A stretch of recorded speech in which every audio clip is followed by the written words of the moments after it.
The Color Out of Space by H.P. Lovecraft. Narrated by Tyler Lovelace. West of the Arkham Hills rise wild, and there are valleys with deep woods that no axe has ever cut.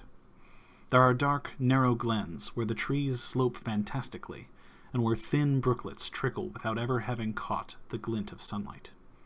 On the gentler slopes there are farms, ancient and rocky, with squat, moss-coated cottages brooding eternally over old New England secrets in the lee of great ledges. But these are all vacant now, the wide chimneys crumbling and the shingled sides of bulging perilously beneath low gambrel roofs. The old folk have gone away, and foreigners do not like to live there. French Canadians have tried it, Italians have tried it, and the Poles have become and departed. It is not because of anything that can be seen or heard or handled, but because of something that is imagined. The place is not good for the imagination, and does not bring restful dreams at night. It must be this which keeps the foreigners away, for old Ammi Pierce has never told them of anything he recalls from the strange days. Ammi, whose head has been a little queer for years, is the only one who still remains, or who ever talks of the strange days. And he dares to do this because his house is so near the open fields and the traveled roads around Arkham. There was once a road over the hills and through the valleys that ran straight where the blasted heath is now. But people ceased to use it, and the new road was laid curving far toward the south. Traces of the old can still be found amidst the weeds of a returning wilderness, and some of them will doubtless linger even when half the hollows are flooded for the new reservoir. Then the dark woods will be cut down, and the blasted heath will slumber far below blue waters whose surface will mirror the sky and ripple in the sun. And the secrets of the strange days will be one with the deep's secrets, one with the hidden lore of old ocean, and all the mystery of primal earth. When I went into the hills and vales to survey for the new reservoir, they told me the place was evil. They told me this in Arkham, and because that is a very old town of witch legends, I thought the evil must be something which grandams had whispered to children through centuries. The name, the blasted heath, seemed to me very odd and theoretical, and I wondered how it had come into the folklore of Puritan people. Then I saw that dark westward tangle of glens and slopes for myself, and ceased to wonder at anything besides its own elder mystery. It was morning when I saw it, but shadow lurked always there. The trees grow too thickly, and their trunks were too big for any healthy New England wood. There was too much silence in the dim alleys between them, and the floor was too soft with the dank moss and mattings of infinite years of decay. In the open spaces, mostly along the line of the old road, there were little hillside farms, sometimes with all the buildings standing, sometimes with only one or two, and sometimes with only a lone chimney or a fast-filling cellar. Weeds and briars reigned, with furtive wild things rustled in the undergrowth. Upon everything was a haze of restlessness and oppression, a touch of the unreal and grotesque, as if some vital element of perspective or chiaroscuro were awry. I did not wonder that the foreigners would not stay, for this was no region to sleep in. It was too much like a landscape of Salvator Rosa, too much like some forbidden woodcut and a tale of terror. But even all this was not so bad as the blasted heath. I knew it in the moment I came upon it at the bottom of the spacious valley, for no other name could fit such a thing, or any other thing fit such a name. It was as if the poet had coined the phrase from having seen this one particular region. It must, I thought as I viewed it, be the outcome of a fire. But why had nothing new ever grown over those 5 acres of gray desolation that sprawled open to the sky like a great spot eaten by acid in wood and fields? It lay largely to the north of the ancient road line, but encroached a little on the other side. I felt an odd reluctance about approaching, and did so at last only because my business took me through and past it. There was no vegetation of any kind on that road's broad expanse, but only a fine gray dust or ash which no wind seemed to ever blow about. The trees near it were sickly, and stunted, and many dead trunks stood or lay rotting at the rim. As I walked hurriedly by the sound of tumbled bricks and stone of an old chimney and a cellar on my right, and the yawning black maw of an abandoned well whose stagnant vapors played strange tricks with the hues of the sunlight. Even the long, dark woodland climb beyond seemed welcome in contrast, and I marveled no more at the place with the frightened whispers of the Arkham people.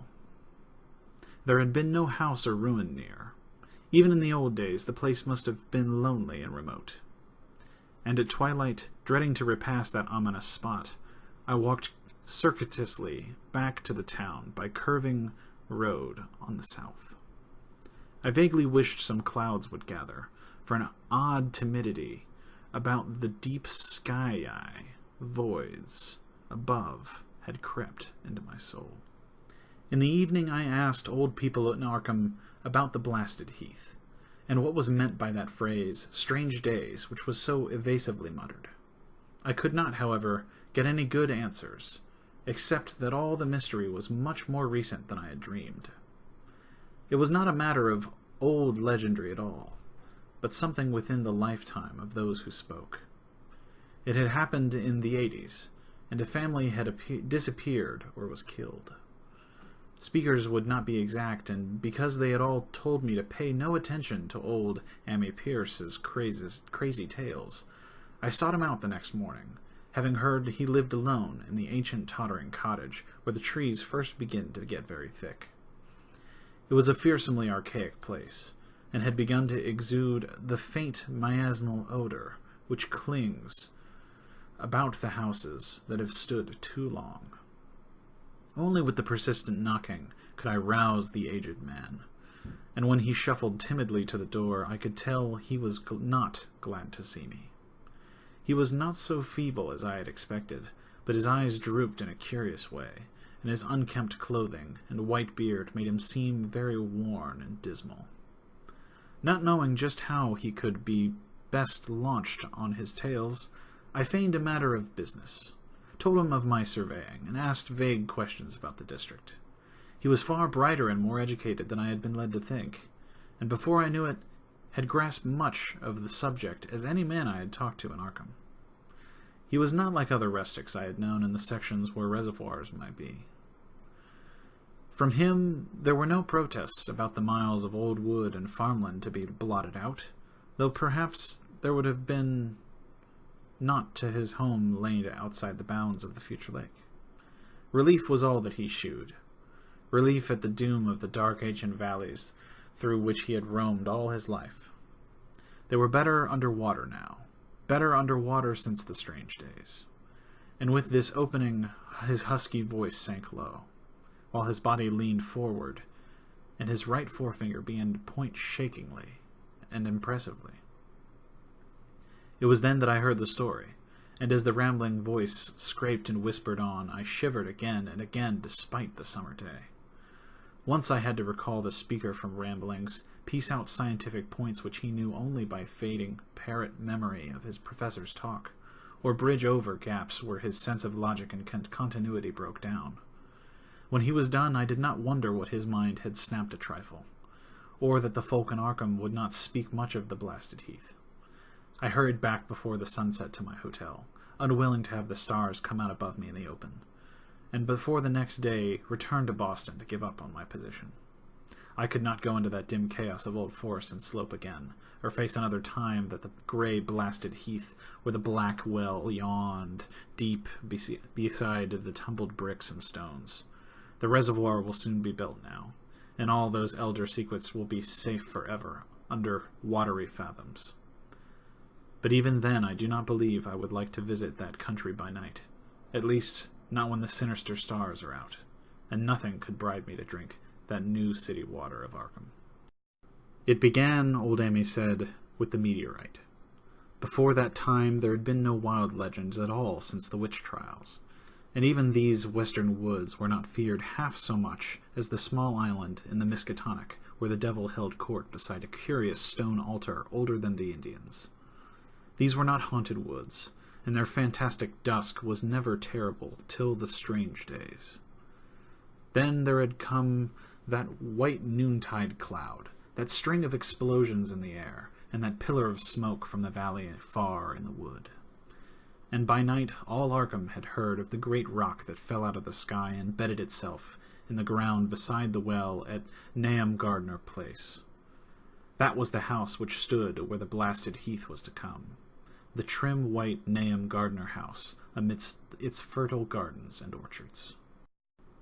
Nahum had come to town to tell people about the stone, and had dropped it at Ammi Pierce's on the way. Ammi was 40 then, and all the queer things were fixed very strongly in his mind. He and his wife had gone with 3 professors from Miskatonic University, who hastened out the next morning to see the weird visitor from the unknown stellar space, and had wondered why Nahum had called it so large the day before. It had shrunk, Nahum said as he pointed out the big brownish mound above the ripped earth and charred grass near the archaic well sweep in his front yard.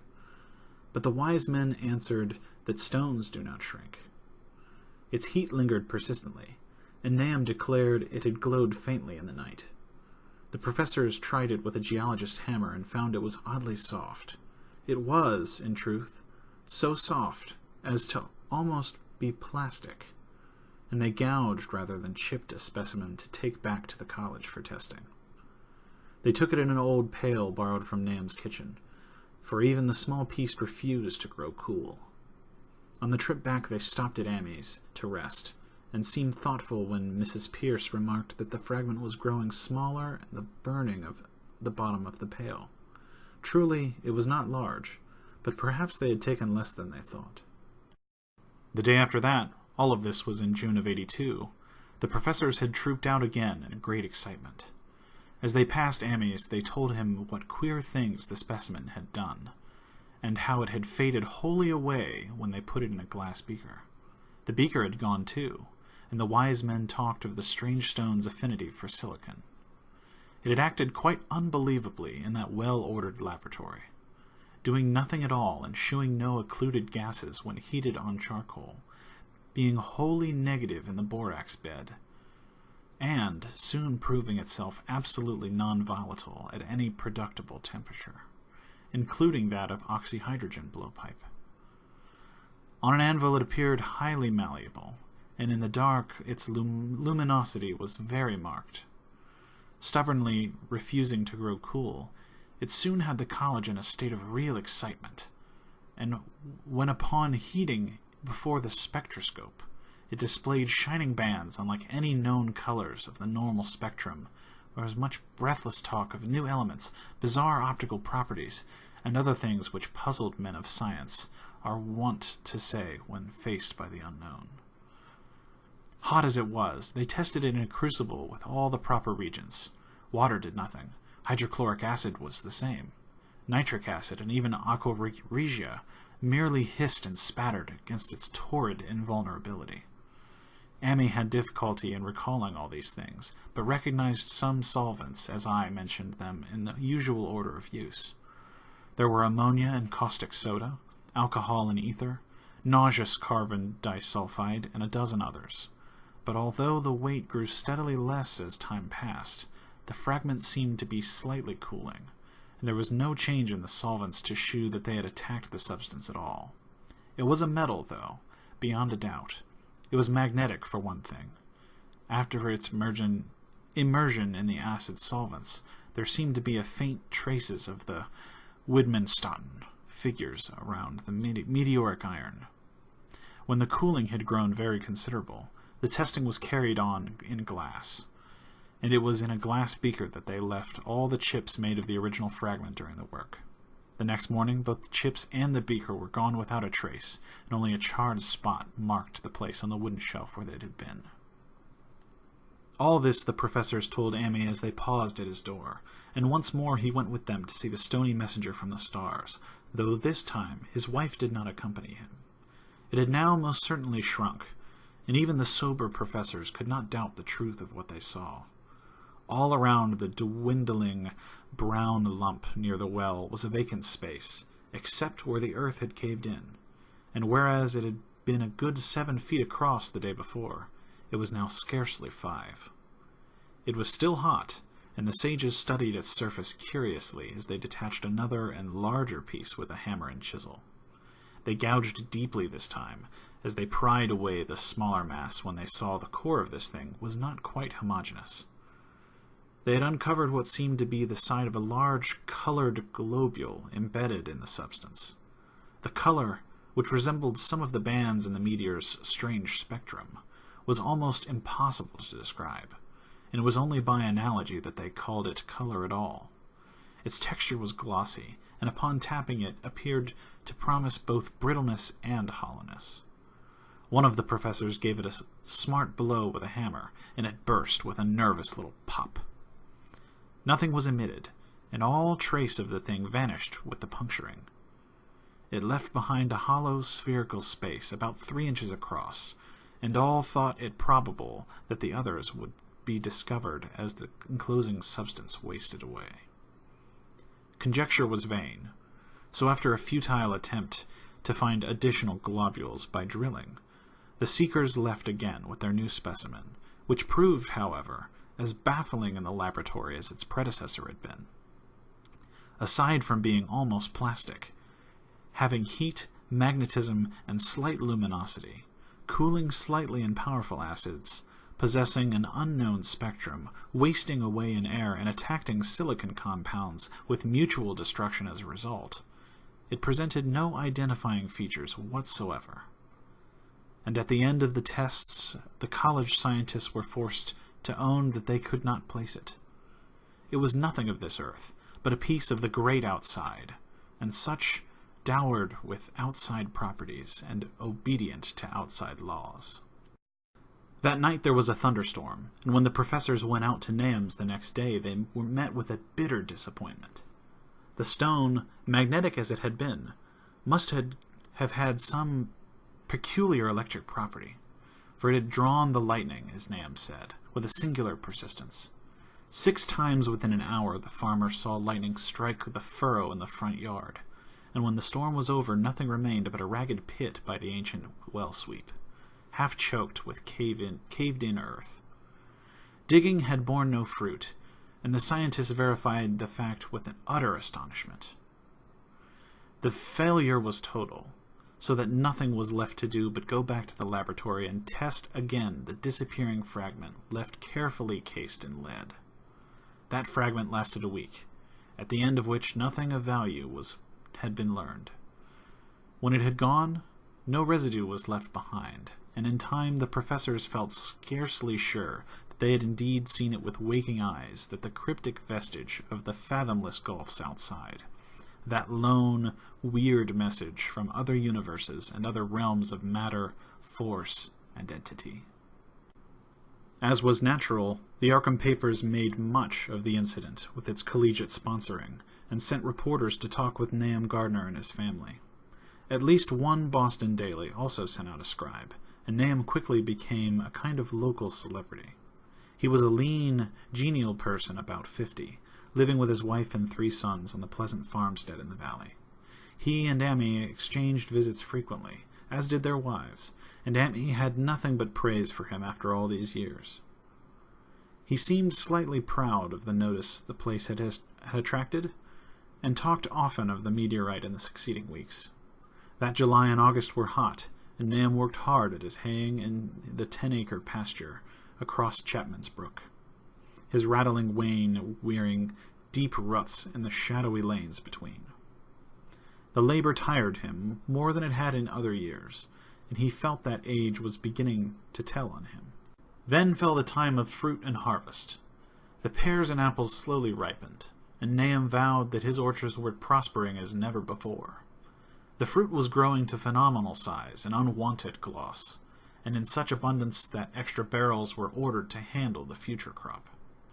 But with the ripening came sore disappointment, for of all that gorgeous array of specious lusciousness, not one single jot was fit to eat.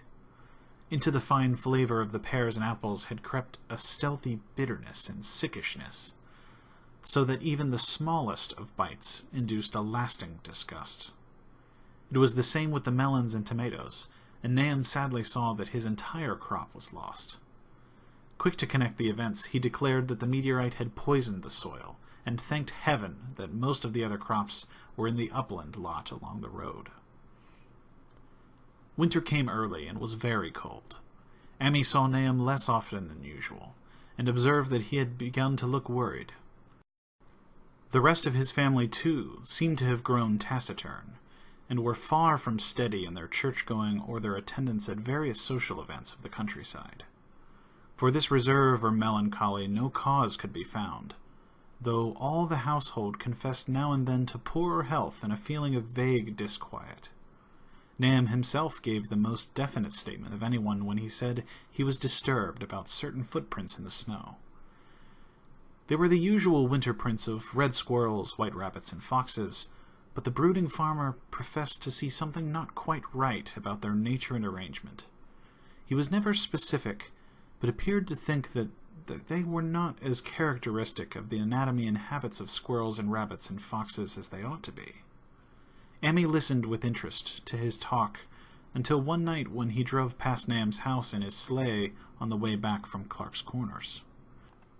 There had been a moon, and a rabbit had run across the road, and the leaps of that rabbit were longer than either Amy or his horse liked. The latter, indeed, had almost run away when brought up by a firm rein. Thereafter, Amy gave Nahum's tales more respect, and wondered why the gardener dogs seemed so cowed and quivering every morning. They had, it developed, nearly lost the spirit to bark. In February, the McGregor boys from Meadow Hill were out shooting woodchucks, and not far from the Gardner place bagged a very peculiar specimen. The proportions of its body seemed slightly altered in a queer way, impossible to describe, while its face had taken expression which no one ever saw in a woodchuck before. The boys were genuinely frightened, and they threw the thing away at once, so that only their grotesque tales of it ever reached the people of the countryside. By the shying of the horses near the Nahum's house had now become an acknowledged thing, and all the basis for a cycle of whispered legend that was fast taking form. People vowed that the snow melted faster around Nahum's than it did anywhere else, and in early March there was odd discussion in Potter's General Store at Clark's Corners. Stephen Rice had driven past the gardeners in the morning and had noticed the skunk cabbages coming up through the mud by the woods near across the road. Never were such things of this scene of this size before, and they held strange colors that could not be put into any words. Their shapes were monstrous, and the horse had snorted in an odor which struck Stephen as wholly unprecedented. That afternoon, several persons drove past to see the abnormal growth, and all agreed that the plants of that kind ought never to sprout in a healthy world. The bad fruit of the fall before was freely mentioned, and it went from mouth to mouth that there was poison in Nahum's ground. Of course, it was the meteorite, and remembering how strange the men from the college had found that stone to be, several farmers spoke about the matter to them. One day they paid Nahum a visit, but having no love of wild tales and folklore, were very conservative in what they inferred. The plants were certainly odd, but all skunk cabbages are more or less odd in shape and color and hue. Perhaps some mineral element from the stone had entered the soil, but it would soon be washed away. And as for the footprints in the frightened horses, of course this was merely country talk, which such a phenomenon as the aerolite would be certain to start. There was really nothing for serious men to do in cases of wild gossip, for superstitious rustics will say and believe anything. And so, all through the strange days, the professors stayed away in contempt. Only one of them, when given 2 files of dust for analysis in a police job over a year and a half later, recalled that the queer color of the skunk cabbage had been very like one of the anomalous bands of light shewn by the meteorite fragment in the college spectroscope, and like the brittle globule found embedded in the stone from the abyss. The samples in this analysis case gave the same odd bands at first, though later they lost the property. The trees budded prematurely around Nahum's, and at night they swayed ominously in the wind.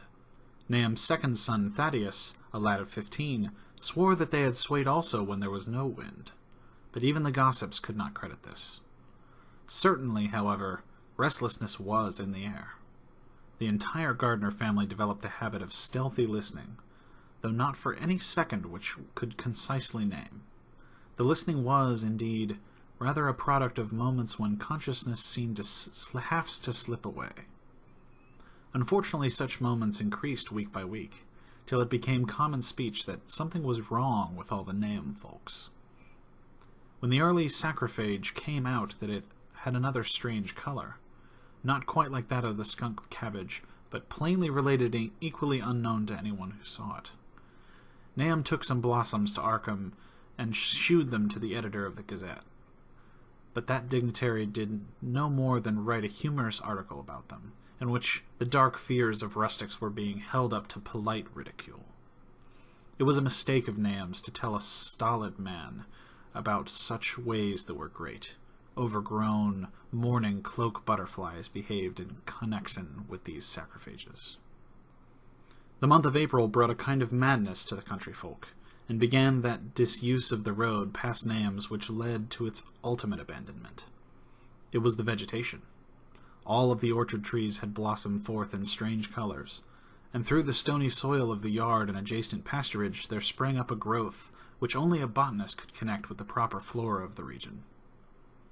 No sane, wholesome colors were anywhere to be seen except in the green grass and leafage, but everywhere those hectic and prismatic variants of some diseased, underlying primary tone without a place among the known tints of earth.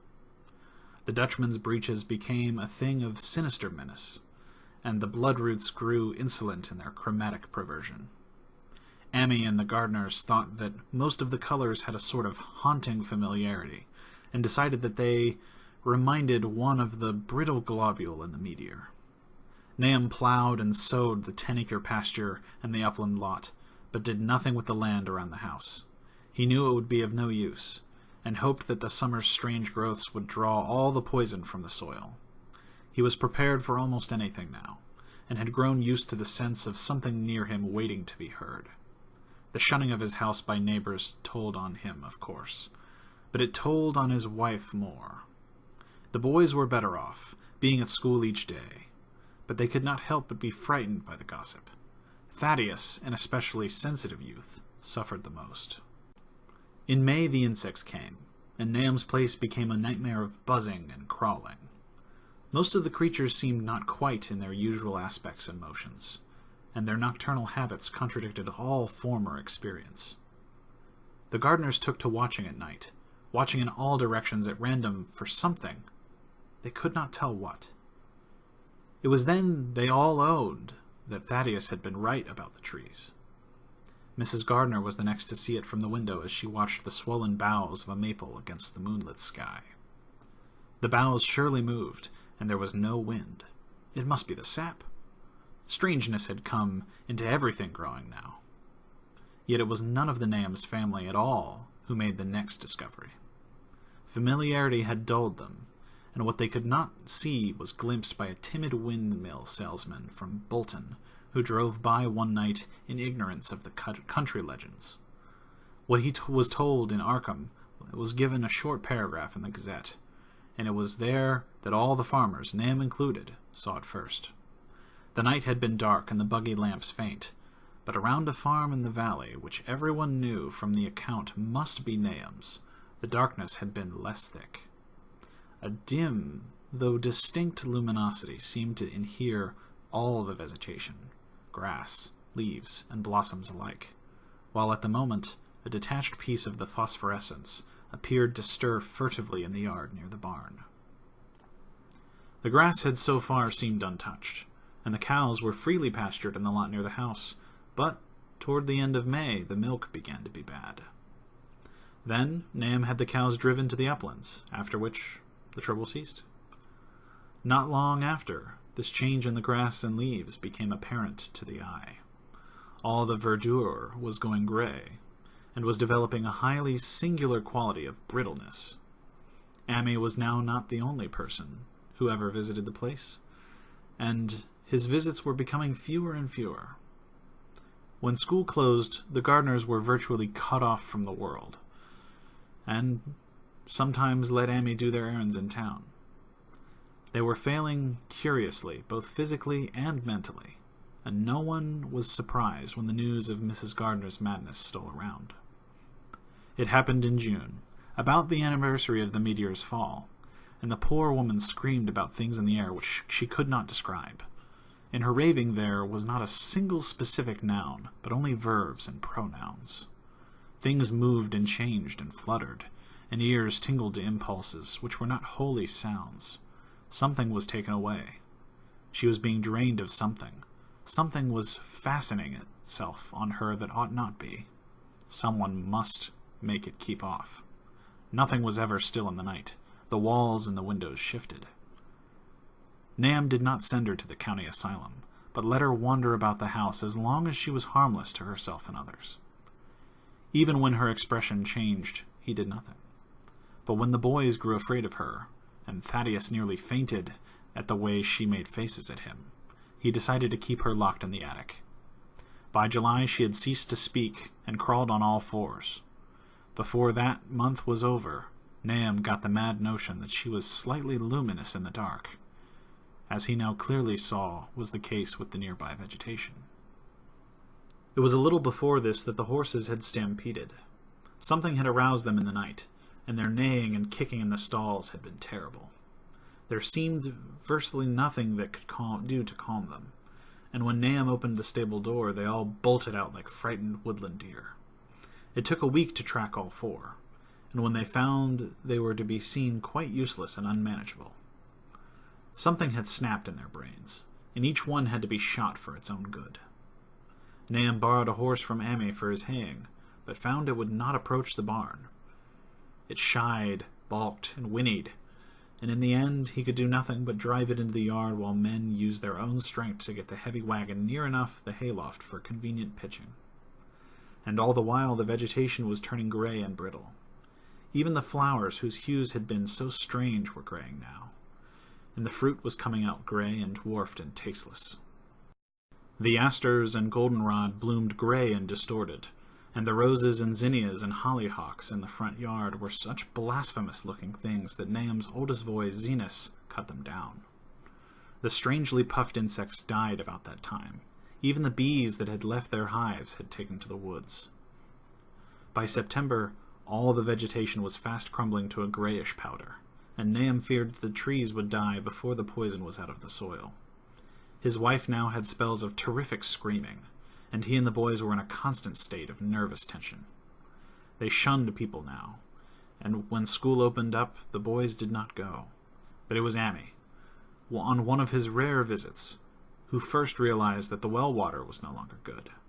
It had an evil taste that was not exactly fetid nor exactly salty, and Amy advised his friend to dig another well on higher ground to use till the soil was good again. Nam, however, ignored the warning, for he had by that time become calloused to strange and unpleasant things. He and the boys continued to use the tainted supply, drinking it as listfully and mechanically as they ate their meager and ill-cooked meals and did their thankless and monotonous chores throughout the aimless days. There was something of stolid resignation about them all, as if they walked half in another world between the lines of nameless guards to a certain and familiar doom. Next, Thaddeus went mad in September after a visit to the well. He had gone with a pail and had come back empty-handed, shrieking and waving his arms, and sometimes lapsing into an inane titter or whisper about the moving colors down there. 2 in one family was pretty bad, but Nahum was getting very brave about it. He let the boy run for about a week until he began stumbling and hurting himself, and then he shut him in the attic across the hall from his mother's. The way they screamed at each other from behind their locked doors was very terrible, especially to little Merwin, who fancied they talked in some terrible language that was not of earth.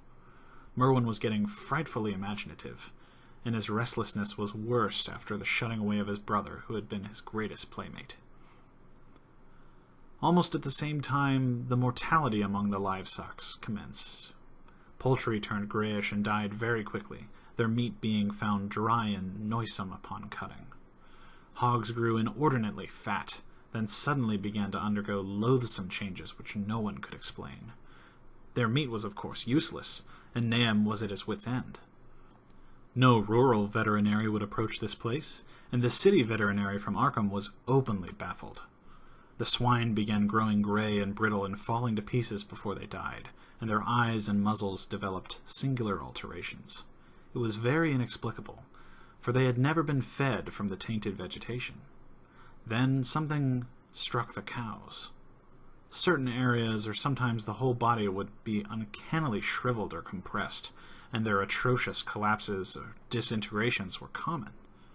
In the last stages, and death was always the result, there would be a graying and turning brittle like that which beset the hogs. There could be no question of poison, for all the cases occurred in a locked and undisturbed barn. No bites or prowling of things could have brought the virus, for what live beast of earth can pass through solid obstacles? It must be only natural disease. Yet what disease could wreak such results was beyond any mind's guessing. When the harvest came, there was not an animal surviving on the place, for the stock and poultry were dead, and the dogs had run away. These dogs, 3 in number, had all vanished one night, and were never heard of again. The 5 cats had left some time before, but their going was scarcely noticed, since there now seemed to be no mice, and only Mrs. Gardner had made pets of the graceful felines. On the 19th of October, Nahum staggered into Amy's house with hideous news. The death had come to poor Thaddeus in his attic room, and it had come in a way which could not be told. Nahum had dug a grave in the railed family plot behind the farm, and had put therein what he found. There could have been nothing from the outside, for the small barred window and locked door were intact. But it was much as it had been in the barn. Amy and his wife consoled the stricken man as best they could, but shuddered as they did so. Stark terror seemed to cling around the Gardners and all they touched, and that very presence of one in the house was a breath from regions unnamed and unnameable. Amy accompanied Nahum home with the greatest reluctance, and did what he might to calm the hysterical sobbing of little Merwin. Zenas needed no calming. He had come of late to do nothing but stare into space and obey what his father told him, and Amy thought that his fate was very merciful. Now and then Merwin's screams were answered faintly from the attic, and in response to an intriguing look by Nahum, said that his wife was getting very feeble. When night approached, Amy managed to get away, for not even friendship could make him stay in that spot where the faint glow of vegetation began and the trees may or may not have swayed without wind.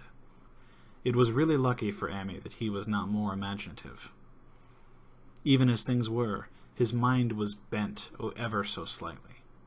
But had he been able to connect and reflect upon all the portents around him, he must inevitably have turned into a total maniac. In the twilight he hastened home, and the screams of the mad woman and the nervous child ringing horribly in his ears. 3 days later, Nahum lurched into Amy's kitchen in the early morning, and in the absence of his host stammered out a desperate tale once more, while Mrs. Pierce listened in a clutching fright. It was little Merwin this time. He was gone. He had gone out late at night with a lantern and pail for water, and had never come back. He had been going to pieces for days, and hardly knew what he was about, screaming at everything. There had been a frantic shriek in the yard then, but before the father could get to the door, the boy was gone. There was no glow from the lantern he had taken, and of the child himself no trace. At the time, Nahum thought the lantern and pail were gone too, but when the dawn came, and the man had plodded back from his all-night search of the wood and fields, he had found some very curious things near the well. There was a crushed and apparently somewhat melted mass of iron which had certainly been the lantern, while a bent bale and twisted iron hoops beside it, both half-fused, seemed to hint at remnants of the pail. That was all. Nahum was past imagining, Mrs. Pierce was blank, and Amy, when he had reached home and heard of the tale, could give no guess. Merwin was gone, and there would be no use in telling the people around, who shunned all gardeners now. No use either in telling the city people of Arkham, who laughed at everything. Thad was gone, and now Merwin was gone.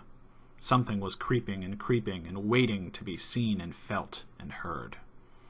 Nahum would go soon, and he wanted Amy to look after his wife and Zenas if they survived him.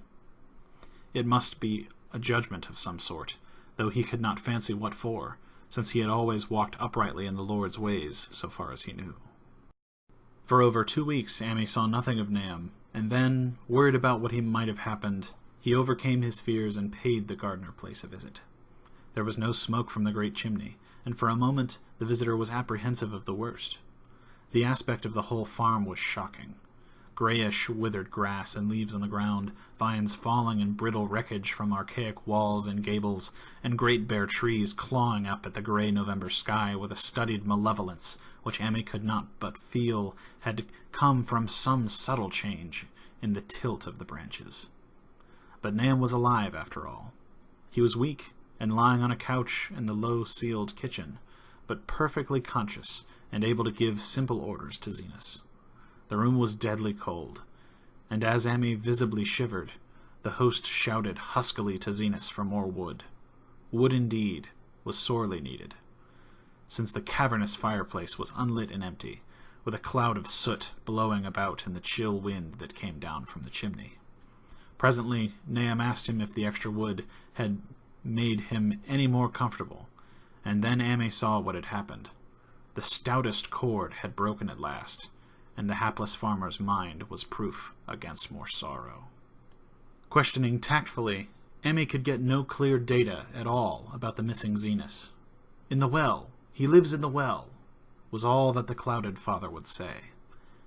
Then there flashed across the visitor's mind a sudden thought of the mad wife, and he changed his line of inquiry. "Nabby? Why, here she is," was the surprised response of poor Nahum, and Amy soon saw that he must search for himself. Leaving the harmless babbler on the couch, he took the keys from their nail beside the door and climbed the creaking stairs to the attic. It was very close to noisome up there, and no sound could be heard from any direction. Of the 4 doors in sight, only one was locked, and on this he tried various keys in the ring he had taken. The 3rd key proved the right one, and after some fumbling, Amy threw open the low white door. It was quite dark inside, for the window was small and half obscured by the crude wooden bars, and Amy could see nothing at all on the wide planked floor. The stench was beyond enduring, and before proceeding further, he had to retreat to another room and return with his lungs filled with more breathable air. When he did enter, he saw something dark in the corner, and upon seeing it more clearly, he screamed outright. While he screamed, he thought a momentary cloud eclipsed the window, and a second later he felt himself brushed as if by some hateful current of vapor. Strange colors danced before his eyes, and had not a present horror numbed him, he would have thought of the globule in the meteor that the geologist's hammer had shattered, and of the morbid vegetation that sprouted in the spring. As it was, he thought only of the blasphemous monstrosity which confronted him, and which all too clearly had shared the nameless fate of young Thaddeus and the livestock. But the terrible thing about this horror was that it very slowly and perceptibly moved as it continued to crumble. Amy would give me no added particulars to this scene, but the shape in the corner does not reappear in his tale as a moving object. There are things which cannot be mentioned, and what is done in common humanity is sometimes cruelly judged by the law. I gathered that no moving thing was left in that attic room, and that to leave anything capable of motion there would have been a deed so monstrous as to damn any accountable being to eternal torment. Anyone but a stolid farmer would have fainted or gone mad, but Amy walked conscious through that low doorway and locked the accursed secret behind him. There would be Nahum to deal with now. He must be fed and tended, and removed to some place where he could be cared for. Commencing his descent of the dark stairs, Amy heard a thud below him. He even thought a scream had been suddenly choked off, and recalled nervously the clammy vapor which had brushed by him in that frightful room above. What presence had his cry in entry started up? Halted by some vague fear, he heard still further sounds below. Indubitably, there was a sort of heavy dragging, and a most detestably sticky noise as some of the fiendish and unclean species of suction. With an associative sense goaded to furvish heights, he thought unaccountably of what he had seen upstairs. Good God!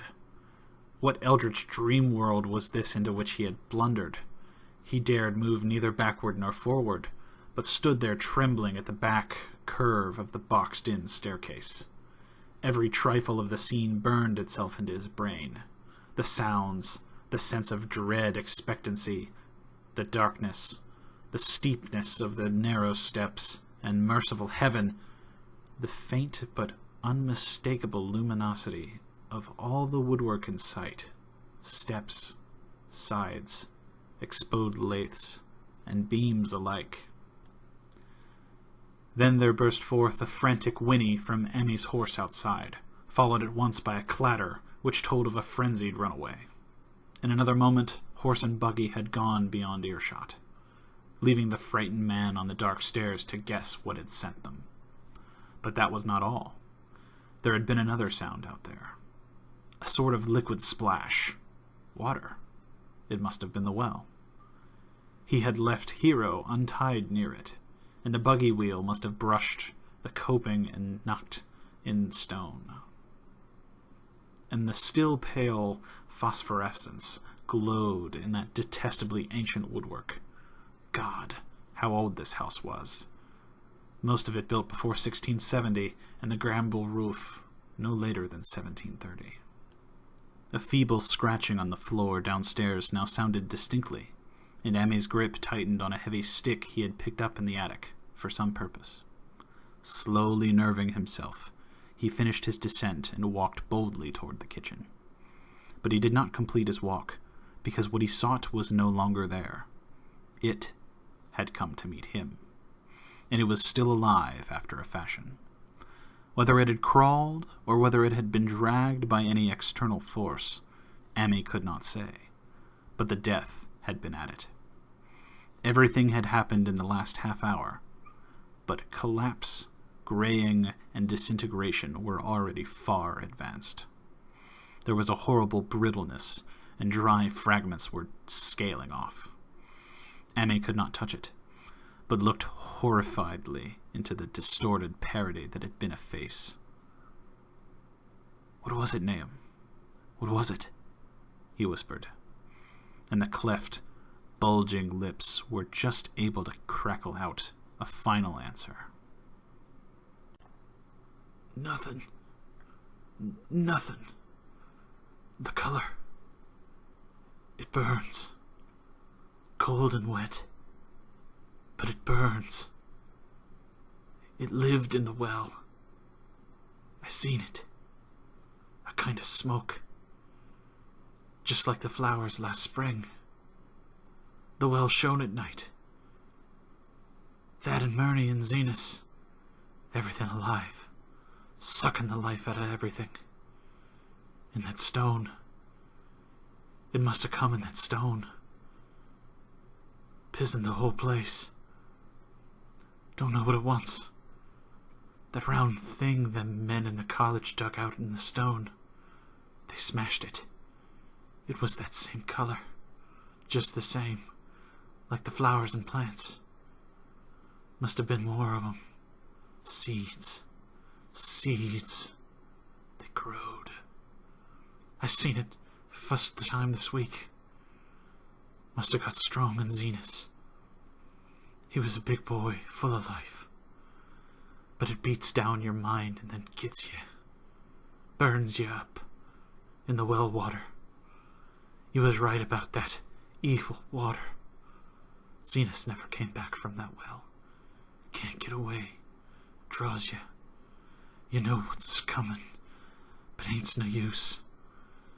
I seen it time and again since Zenas took it.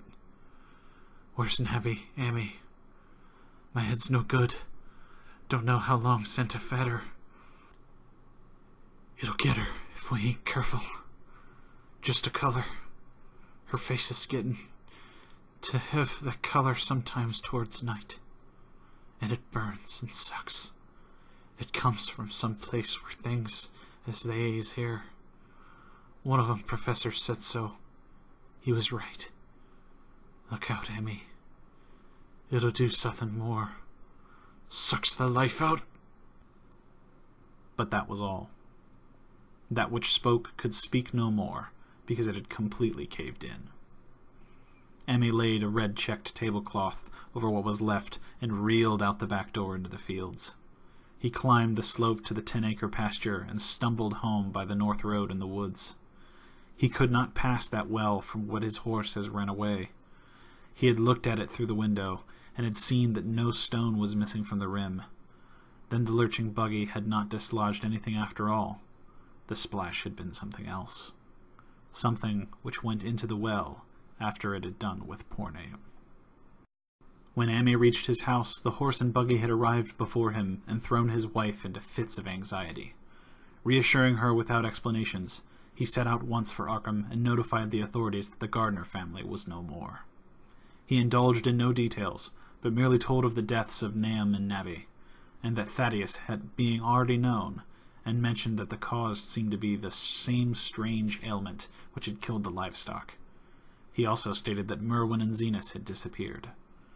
There was considerable questioning at that police station, and in the end, Amy was compelled to take 3 officers to the Gardner farm, together with the coroner, and medical examiner, and the veterinary who treated the diseased animals. He went much against his will, for the afternoon was advancing, and he feared the fall of night over that accursed place. But it was some comfort to have so many people with him. The 6 men drove out in a Democrat wagon, following Emmy's buggy, and arrived at the past-ridden farmhouse about 4 o'clock. Used as the officers were to gruesome experiences, not one remained unmoved at what was found in the attic and under the red-checked tablecloth on the floor below. The whole aspect of the farm with its gray desolation was terrible enough, but those 2 crumbling objects were beyond all bounds. No one could look long at them, and even the medical examiner admitted that there was very little to examine. Specimens could be analyzed, of course, so he busied himself in obtaining them. And here it develops that a very puzzling aftermath occurred at the college laboratory, where the 2 files of dust were finally taken.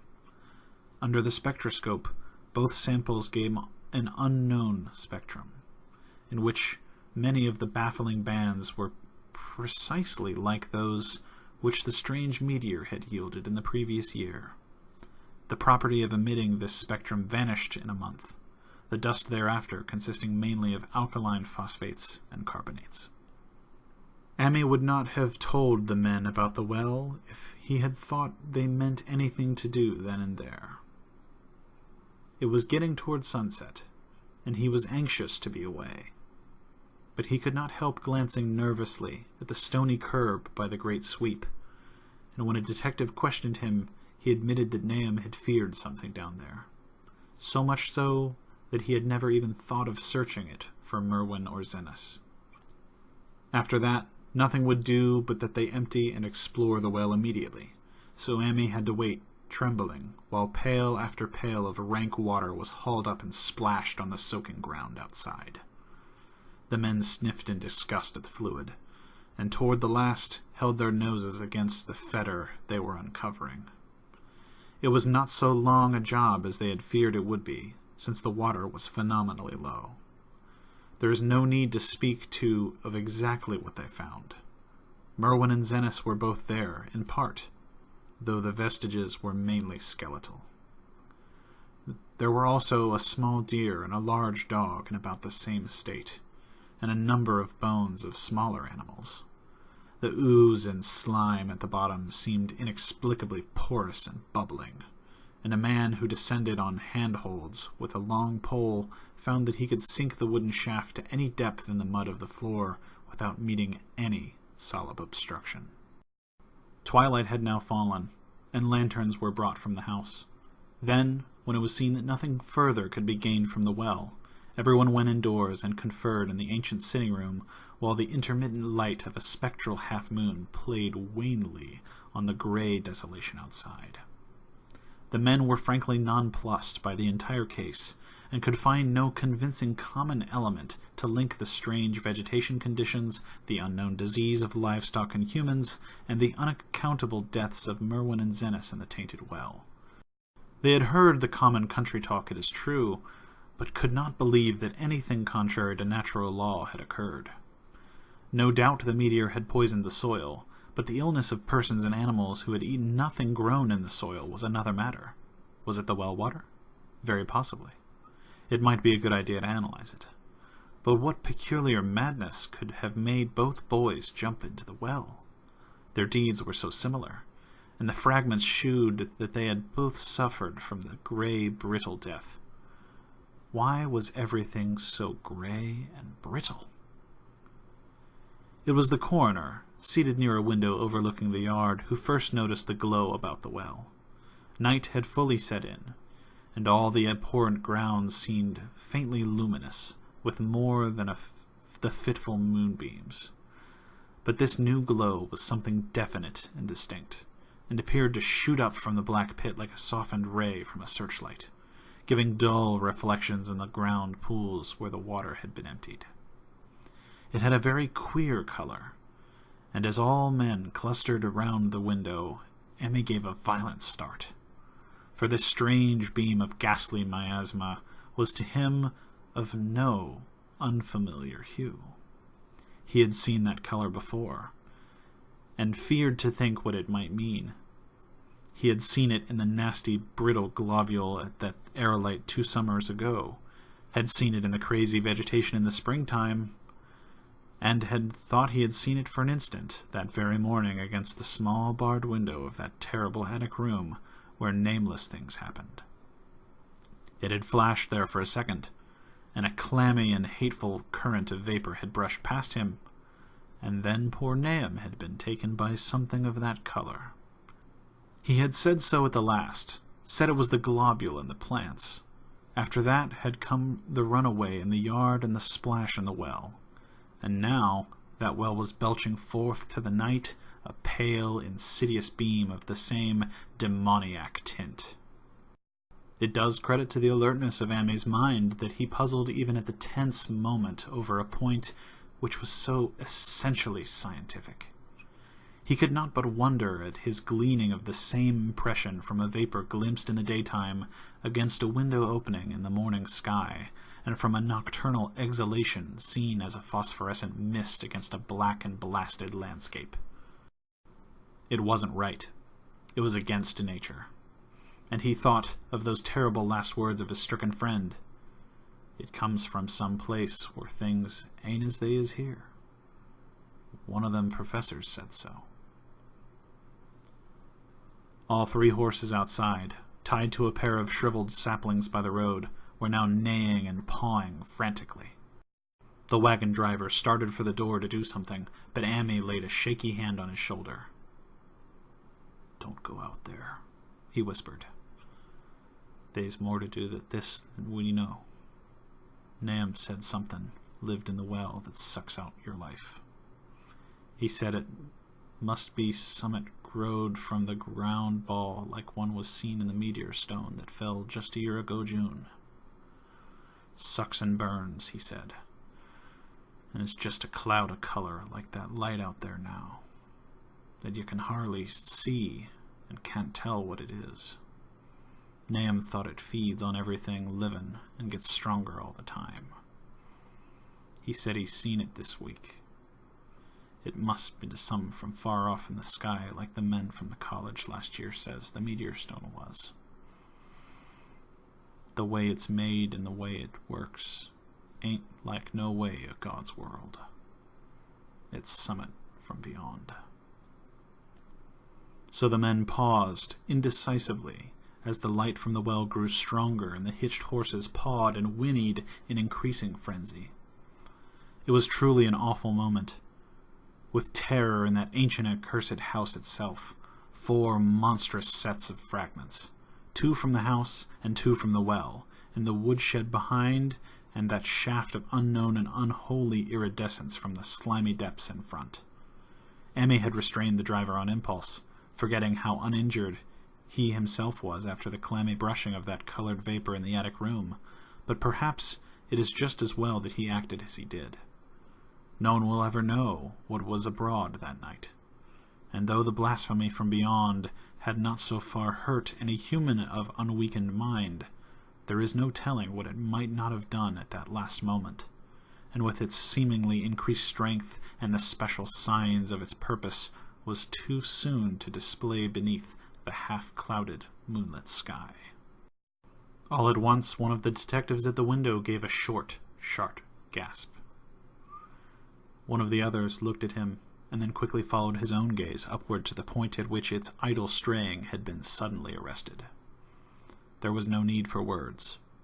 What had been disputed in country gossip was disputable no longer. And it is because of the thing which every man in that party agreed in whispering later on, that the strange days are never talked about in Arkham. It is necessary to premise that there was no wind at that hour of the evening. One did arise not long afterward, but there was absolutely none then. Even the dry tips of the lingering hedge mustard, gray and blighted, and the fringe on the roof of the standing Democrat wagon were unstirred. And yet, amid that tense, godless calm, the high bare boughs of all the trees in the yard were moving. They were twitching, morbidly and spasmodically, clawing in convulsive and epileptic madness at the moonlit clouds, scratching impotently at the noxious air as if jerked by some alien and bodiless line of linkage with subterranean horrors writhing and struggling below the black roots. Not a man breathed for several seconds. Then a cloud of darker depth passed over the moon, and the silhouette of clutching branches faded out momentarily. At this, there was a general cry, muffled with awe, but husky and almost identical from every throat, for the terror had not faded with the silhouette, and in a fearsome instant of deeper darkness the watchers saw wriggling at that treetop height 1,000 tiny points of faint and unhallowed radiance, tipping each bough like the fire of St. Elmo or the flames that came down on the apostle's head at the Pentecost. It was a monstrous constellation of unnatural light, like a glutted swarm of corpse-fed fireflies dancing hellish sarabands over the accursed marsh. And its color was that in the same nameless intrusion which Amy had come to recognize and dread. All the while, the shaft of phosphorescence from the well was getting brighter and brighter, bringing to the minds of the huddled men a sense of doom and abnormality which far outtraced any image of their conscious minds could form. It was no longer shining out. It was pouring out. And as the shapeless stream of unplaceable color left the well, it seemed to flow directly into the sky. The veterinary shivered and walked out to the front door to drop a heavy bar across it. Emmy shook no less, and had to tug and point for lack of a controllable voice when he wished to draw notice to the growing luminosity of the trees. The neighing and stamping of the horses became utterly frightful, but not a soul of that group in the old house would have ventured forth for any earthly reward. With the moments of the shining trees increased, while their restless branches seemed to strain more and more toward verticality. The wood of the well sweep was shining now, and presently a policeman dumbly pointed to some wooden sheds and beehives near the stone wall on the west. They were commencing to shine too, though the tethered vehicles of the visitors seemed so far unaffected. Then there was a wild commotion and clopping on the road, and as Amy quenched the lamp for better seeing, they realized the span of frantic greys had broke their sapling and run off with the Democrat wagon. The shock served to loosen several tongues, and embarrassed whispers were exchanged. "It spreads on everything organic that's been around here," muttered the medical examiner. No one replied, but the man who had been in the well gave a hint that his long pole must have stirred up something intangible. "It was awful," he added. "There was no bottom at all, just ooze and bubbles, and the feeling of something lurking under there." Emmy's horse still pawed and screamed deafeningly in the road outside, and nearly drowned its owner's faint quaver as he mumbled his formless reflections. It come from that stone. It growed down there. It got everything living. It fed itself on 'em, mind and body. Thad and Murney, Zenis and Nabby. Nahum was the last.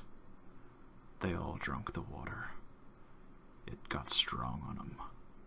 It came from beyond where things ain't like they be here.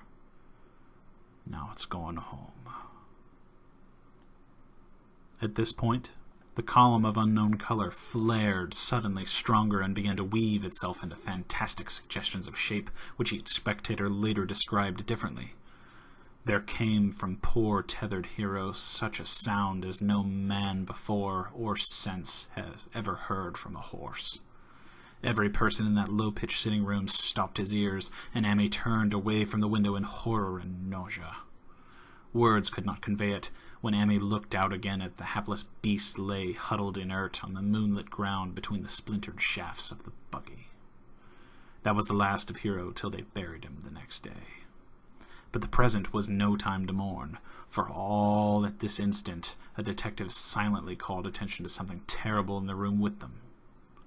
In the absence of the lamplight, it was clear that a faint phosphorescence had begun to pervade the entire apartment.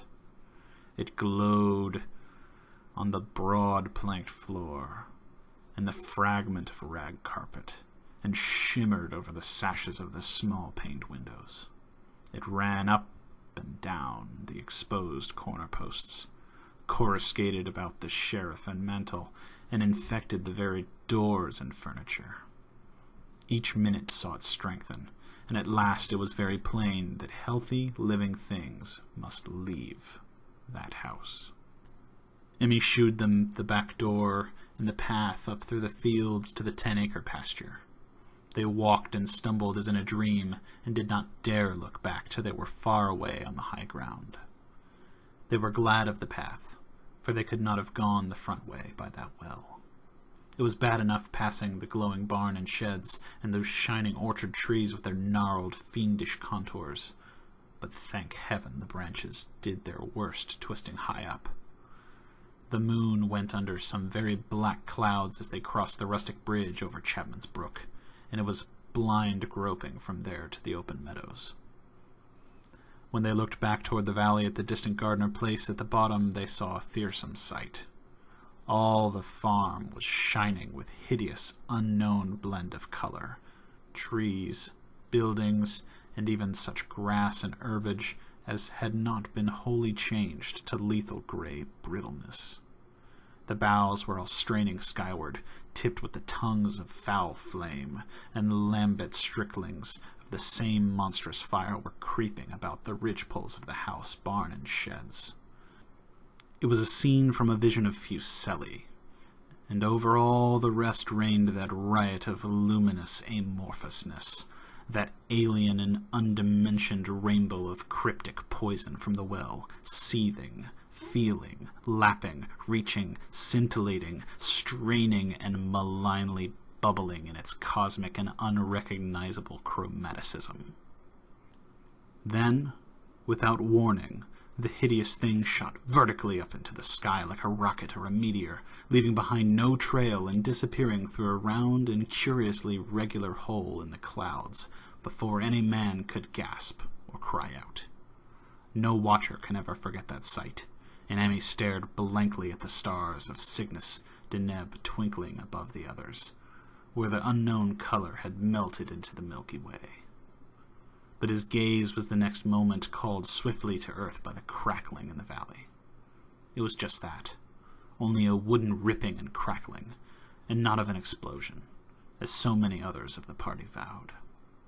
Yet the outcome was the same, for in one feverish, kaleidoscopic instant there burst up from that doomed and accursed farm a gleamingly eruptive cataclysm of unnatural sparks and substance, blurring the glance of the few who saw it, and sending forth to the zenith a bombarding cloudburst of such colored and fantastic fragments as our universe must needs disown.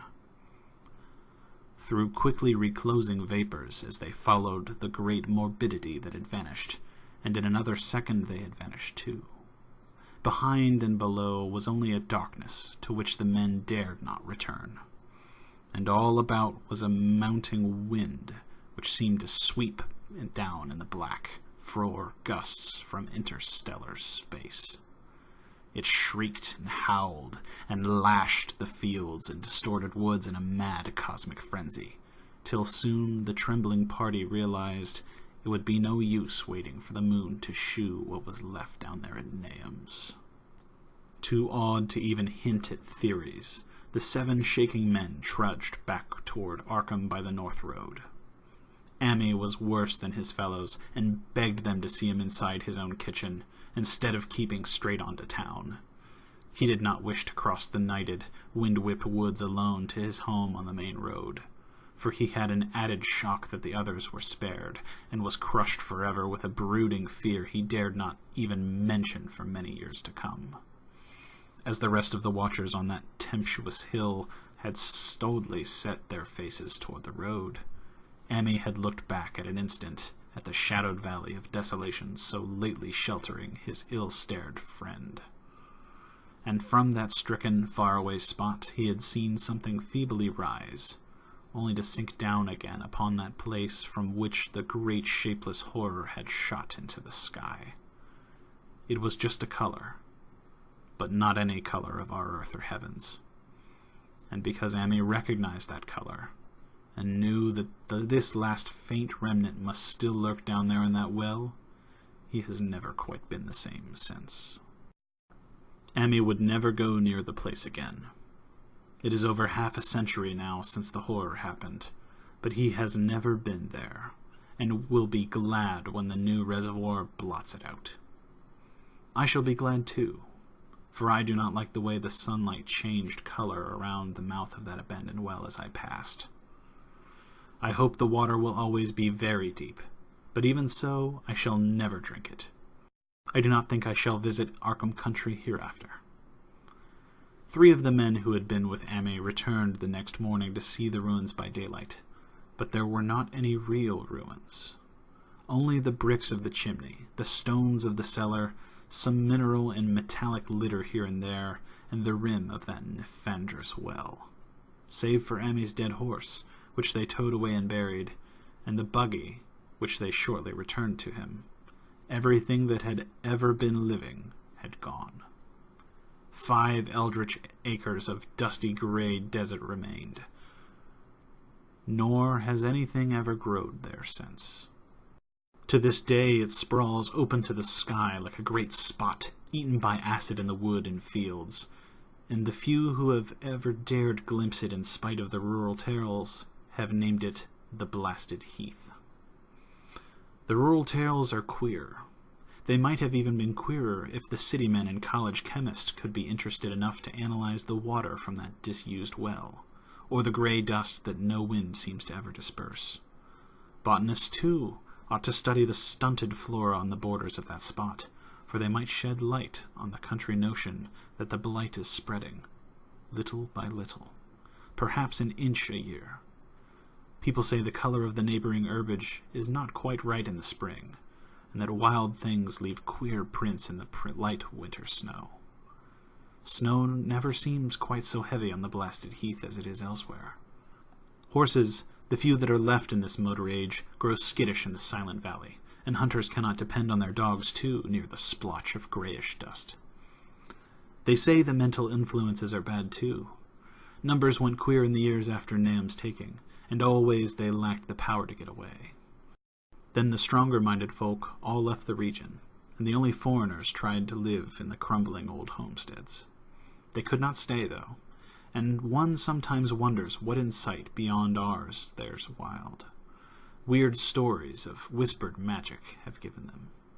Their dreams at night, they protest, are very horrible in that grotesque country, and surely the very look of the dark realm is enough to stir a morbid fancy.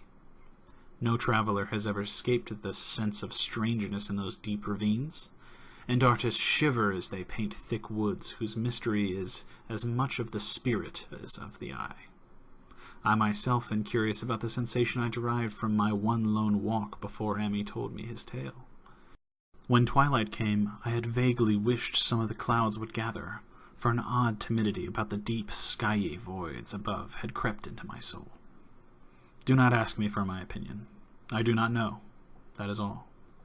There was no one but Ammi to question, for Arkham people will not talk about the strange days, and all 3 professors who saw the aerolite in its colored globule are dead. There were other globules. Depend upon that. One must have fed itself and escaped, and probably there was another which was too late. No doubt it is still down the well. I know there was something wrong with the sunlight I saw above that miasmal brink. The rustics say the blight creeps an inch a year, so perhaps there is a kind of growth or nourishment even now. But whatever demon hatchling is there, it must be tethered to something, or else it would so quickly spread. Is it fashioned to the roots of those trees that claw the air? One of the current Arkham tales is about fat oaks that shine and move as they ought not to do at night. What it is, only God knows. In terms of matter, I suppose the thing Ammi described would be called a gas. But this gas obeyed laws that are not of our cosmos. This was no fruit of such worlds and suns as shine on the telescopes and photographic plates of our observatories. This was no breath from the skies whose motions and dimensions our astroneers measure or deem too vast to measure. It was just a color out of space, a frightful messenger from unformed realms of infinity beyond all nature as we know it, from realms whose mere existence stuns the brain and numbs us with the black, extra-cosmic gulfs it throws open before our frenzied eyes. I doubt very much if Ammi consciously lied to me, and I do not think his tale was all a freak of madness as the townsfolk had forewarned. Something terrible came to the hills and valleys on that meteor, and something terrible, though I know not in what proportion, still remains. I shall be glad to see the water come. Meanwhile, I hope nothing will happen to Ammi. He saw so much of the thing, and its influence was so insidious. Why has he never been able to move away? How clearly he recalled those dying words of Nahum's. Can't get away, draws ya. You know something's comin', but it ain't no use. Ammi's such a good man.